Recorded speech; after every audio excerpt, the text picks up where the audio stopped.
Now I give you an example. Like, for example, someone, he lives in the underworld. Huh? He's a bank robber. He's a pimp. Whores working for him. And he lives in the underworld and he has a knife fight. Every second day he has a knife fight. Fighting with someone. So you would say, no, he's not a very spiritual person. And what he's doing, it's crazy, it doesn't take him anywhere. But I tell you, someone fighting with his knife has no chance to think of anything. You just have to look at his opponent. Huh? And if you want to, this is a very good spiritual exercise. So eventually it might take him to a state of no mind. But you wouldn't say that it does. But it might happen. But it might happen. Because the state of mind takes a great presence of mind. And you don't really know what gets you to the state of presence of mind. Like in the Bible they say, Saulus became Paulus. Huh? And Saulus, he was a cheap crook, you know. Always cheating people, everything. And he met Jesus, met the eyes of Jesus, and off he went. He was a cheap crook, but he was maybe very close to living in a state of presence. So it's hard to tell. It's very hard to tell, you're right. Very, very hard to tell.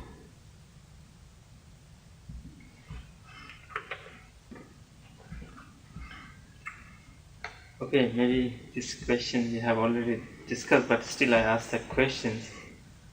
Can the person who is searching see or observe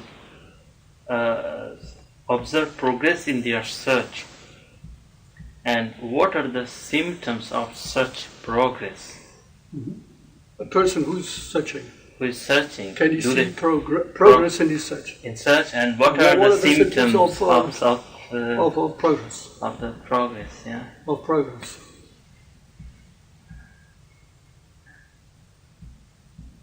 It's the same thing again. It's very hard to judge, unless you have a scale to judge the phenomenon by. If I say, for example, law, if I say, you will be truly happy, you will be truly fulfilled when you go to a state of no mind. And if he realizes this, he might look and judge, today I was sitting here in meditation, and for a very, very long time, 2, 3, 4 minutes, there was not a single thought occurring to me. In the beginning, only for 10 seconds or 15 seconds there was no thought occurring to me. Then he might very well say that he made progress on the way, right? Or not? Marianne? Does it make sense? Yeah. Yes, yes. But you have a scale to judge by. Otherwise it's hard to tell. I wouldn't know how to tell. You must have some measure to measure it by. Otherwise, how could you possibly tell? Yes. Well, okay. And in this measure, you must think of the different temperatures of the people. Okay. When you measure. Yes, because otherwise you cannot.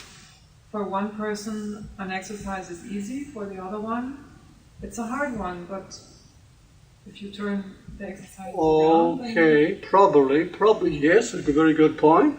For someone, it might be relatively easy to go to a state of no mind with no thoughts occurring. For someone else, it might be very, very, very difficult. But he might be successful in some other kind of exercise. We could also make an exercise of, say, like, for example, what? Yeah, another exercise. Tell me another exercise. Communicating. Being understood when you talk. Okay, communicating with other people.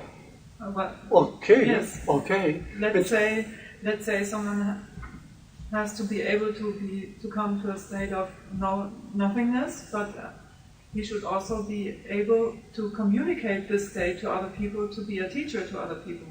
Okay, someone might go to a state of nothingness, and he might not be able to convey this state to other people because he doesn't know how to express himself, or He might go to a state of nothingness and be incapable of communicating with other people on whatever subject you might think about, because he's not able to communicate. Communication takes a lot of skill. Like, for example, when you talk, also my mind has to go to stillness, and I must really understand and feel what you say. I must understand your own concepts you need. Okay, if someone is capable of doing this, you might say he has made progress on the path. He gets closer to other people, more a feeling of being one with other people because he truly understands them. But he's not able to go to the state of no mind. Another one, he's able to go to the state of mind, and you can't talk to him. You can't talk to him. Why? Because maybe he's just a little stupid. It's so stupid, yes. Maybe he goes to a state of no mind, and he's permanently in a state of no mind, but he is close to being an idiot. This is very well possible. Yes. Yes, because this is a big illusion, the esoteric scene. Huh? They say someone is enlightened, and when they say enlightened, he has all these talents, wonderful talents in the world. No, he might be outright stupid. Like, for example, let's say a shepherd in the Himalayan mountains, living in a very peaceful environment. Maybe one day he goes to a state of no mind and he's enlightened, but he's stupid. You cannot talk to him. Okay. So, I asked to the same question. I would like to ask again, or something else. A person is feeling that he is not in peaceful conditions. Yeah. Yes. Okay. This is not making happy. This is not making happy. Okay. So he starts for looking for happiness. Yeah. Okay. So the search has started. Yeah. So we are talking about the progress of search. Yeah. So progress, say also, the search has started, and then